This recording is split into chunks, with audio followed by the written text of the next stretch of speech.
Railway जेव्हा रूळ बदलते तेव्हा थोडा खडखडाट हा होतच असतो. आतल्या आणि बाहेरच्यांनाही त्याची जाणीव होते. असंच काही देखील राजकारणात देखील होतं. राजकारणात जेव्हा नवं नेतृत्व उदयाला येत असतं तेव्हा जुने आणि नवे असा वाद पाहायला मिळतो. भारतीय जनता पक्षातही मोदींचा राष्ट्रीय राजकारणात उदय होत असताना जुन्या नेत्यांना मार्गदर्शक मंडळात टाकण्यात आलं होतंच. अजित पवारांनी राष्ट्रवादी काँग्रेस पक्ष ताब्यात घेतला तेव्हा देखील त्यांनी शरद पवारांनी मार्गदर्शकाची भूमिका घ्यावी असा आग्रह केला होताच.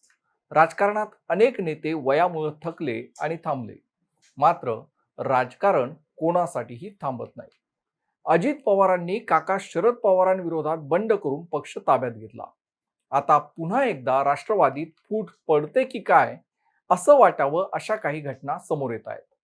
अजितदादांच्या बंडाला साथ देत प्रफुल्ल पटेल, छगन भुजबळ, सुनील तटकरे, हसन मुश्रीफ, धनंजय मुंडे हे नेते अजित पवारांसोबत गेले. अजित पवारांचं निधन झालं आणि सुनेत्रा पवारांच्या हातात राष्ट्रवादी काँग्रेसचं नेतृत्व आलं. काही दिवसातच पार्थ पवारांची राज्यसभेवर निवड झाली. पक्षात स्थान मिळालं.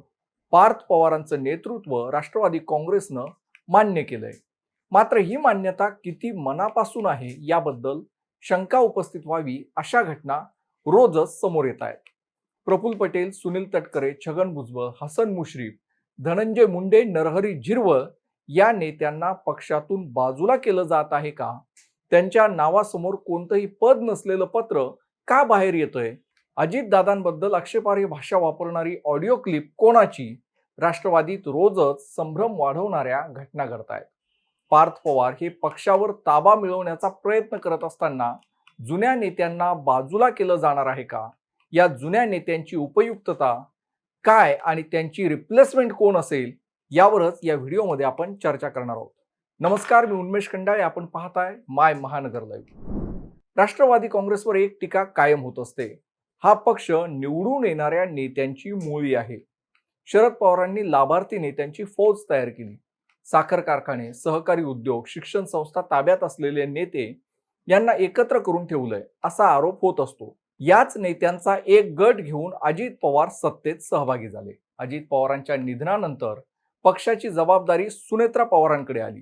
पर्यायाने अजित पवारांची पत्नी आणि 2 मुलांकडे पक्षाचा कारभार एकवटलाय. यामुळे पक्षातील जुने जाणते नेते प्रफुल्ल पटेल, छगन भुजबळ, सुनील तटकरे यासारख्या अनेकांना पार्थ पवारांच्या नेतृत्वात काम करणं काहीसं अनकम्फर्टेबल वाटत असल्याचं दिसतंय. हे दिसणं खरं आहे की पक्षातीलच एका गटाकडून असं चित्र निर्माण केलं जातंय याबद्दल शंका आहेत. मात्र या नेत्यांना बाजूला केल्यास पक्ष चालणार कसा असाही प्रश्न आहे. कारण या नेत्यांची इच्छा, आकांक्षा वाढल्या असल्या तरी या नेत्यांची पक्षालाही तेवढीच गरज आहे. प्रफुल्ल पटेल हे दिल्लीत राहून पक्षासाठी काम करणारे नेते. पंतप्रधान नरेंद्र मोदी, केंद्रीय गृहमंत्री अमित शहा यांच्यासोबत चर्चा करू शकणारा नेता म्हणजेच प्रफुल्ल पटेल. प्रफुल्ल पटेल यांच्यासारखा दुसरा नेता पार्थ पवार यांच्याकडे आहे का? प्रफुल्ल पटेल यांची पक्षातील भूमिका ही महत्त्वाची आहे. मोठमोठ्या उद्योजकांकडून पक्षाला रसद मिळवून देणं, पक्षातील सत्तेच्या वर्तुळात राहून पक्षासाठी अनुकूल भूमिका तयार करत राहणं, निवडणुकीच्या काळात पक्षाला प्रत्यक्ष अप्रत्यक्ष देणगी आणून देण्याचं काम प्रफुल्ल पटेल करत राहिलेत.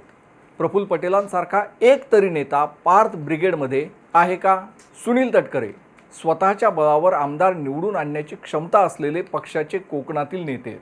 2024 मध्ये राष्ट्रवादीचे महाराष्ट्रातून निवडून गेलेले एकमेव खासदार. कोकणातून आलेले सुनील तटकरे हे पक्षासाठी आर्थिक रसद मिळवून देणारे नेते आहेत. अजित पवारांचे आर्थिक कनेक्शन कोणासोबत असले पाहिजे आणि कोणासोबत नाही हे पाहणारे सुनील तटकरे यांना आज पक्षात अस्वस्थ का वाटावं? त्यांनी शरद पवारांची भेट घेतली आहे. तटकरेंचं रिप्लेसमेंट पार्थ पवारांकडे काय आहे? छगन भुजबळ हे नाव अजितदादांच्याच राष्ट्रवादीत नाही तर शरद पवारांच्या राष्ट्रवादीतही पहिल्या 5 आहे. शरद पवारांनी काँग्रेस सोडली तेव्हा त्यांच्यासोबत आलेले पहिले नेते छगन भुजबळ. आज वय झालं असलं तरी आक्रमकता कमी झालेली नाही असे छगन भुजबळ आहेत. ओबीसी नेता, आक्रमक भाषा, फुले शाहू आंबेडकरी विचारावर चालणारे नेते. केंद्र सरकारच्या ओबीसी विरोधी पॉलिसी असतील किंवा मनोज जरांगे सारख्यांचं मराठा केंद्री राजकारण आणि त्यामुळे ओबीसींवर होणारा अन्याय याला प्रत्युत्तर देणारे छगन भुजबळ आहेत. म्हणून ओबीसींचा एक मोठा गट अजूनही राष्ट्रवादी सोबत आहे. देशातील इतर राज्यातील ओबीसी 2014 नंतर जसा भाजपकडे वळला तसा महाराष्ट्रातील ओबीसीही भाजपच्या वळचणीला गेला असता. छगन भुजबळांनी भाजपकडे जाणारा ओबीसींचा लोंढा रोखून धरलाय. असा दुसरा कोणता ओबीसी चेहरा पार्थ पवार यांच्या नजरेत आहे का? मराठवाड्यातील धनंजय मुंडे यांचा कोणता पर्याय पार्थ पवारांकडे?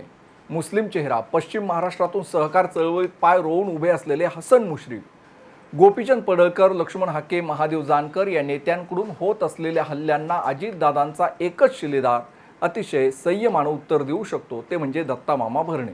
धनगर राजकारणाला राष्ट्रवादीकडून उत्तर म्हणजे दत्तामामा भरणे. असा दुसरा नेता पार्थ पवार यांच्या नजरेत आहे का? ही नावं फक्त वानगी दाखल आहेत. ही यादी बरीच मोठी असण्याची शक्यता पार्थ पवारांच्या घडामोडींवरून दिसते. जिथे जिथे जुने नेते सक्रिय असतात तिथे नव्यांना संधी मिळत नाही, हेही तेवढंच खरं. पण म्हणून जुनं मोडीत काढायचं आणि नवं घडवायचं असं कोणताही प्रगल्भ राजकारणी करत नाही.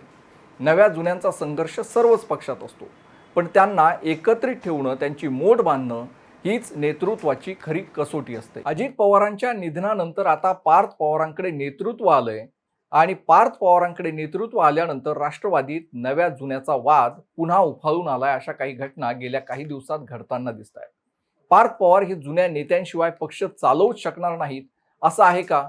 तर या प्रश्नाचं उत्तर सध्या तरी कोणाकडेच नाहीये. मात्र त्यांच्याकडे पवार हे आडनाव आहे. अजित पवारांचा पक्ष त्यांच्या सोबत आहे, त्यामुळे पार्थ पवार हे नवं नेतृत्व उभं करू शकतात. मात्र त्यासाठी त्यांना आतले आणि बाहेरचे असा दोन्ही पातळीवर लढा द्यावा लागणार आहे. अजित पवारांच्या निधनामुळे निर्माण झालेली राष्ट्रवादीतील नेतृत्वाची पोकळी भरून काढण्यासाठी राष्ट्रवादीतील अनेक नेते सरसावत आहेत. दुसरीकडे शरद पवारांची राष्ट्रवादीही सज्ज आहे. अजितदादांचं राजकीय उत्तराधिकारी होण्याच्या स्पर्धेत अनेक जण आहेत. रोहित पवार हे त्यातील सध्या ठळकपणे दिसणारे नेते. अशा आतल्या आणि बाहेरच्या स्पर्धकांशी पार्थ पवारांचा सामना आहे. यात ते किती यशस्वी होतात हे येणारा काळच सांगेल. या सगळ्या घडामोडींवर माय महानगर लाईव्हचं लक्ष आहेच. या संबंधीच्या अधिक बातम्या आणि व्हिडिओ तुम्हाला माय महानगर लाईव्ह या आमच्या यूट्यूब चॅनलवरती पाहता येतील. माय महानगर लाईव्ह या यूट्यूब चॅनलला जर अजून सबस्क्राईब केलं नसेल तर सबस्क्राईब नक्कीच करा आणि हा व्हिडिओ पाहिल्याबद्दल धन्यवाद.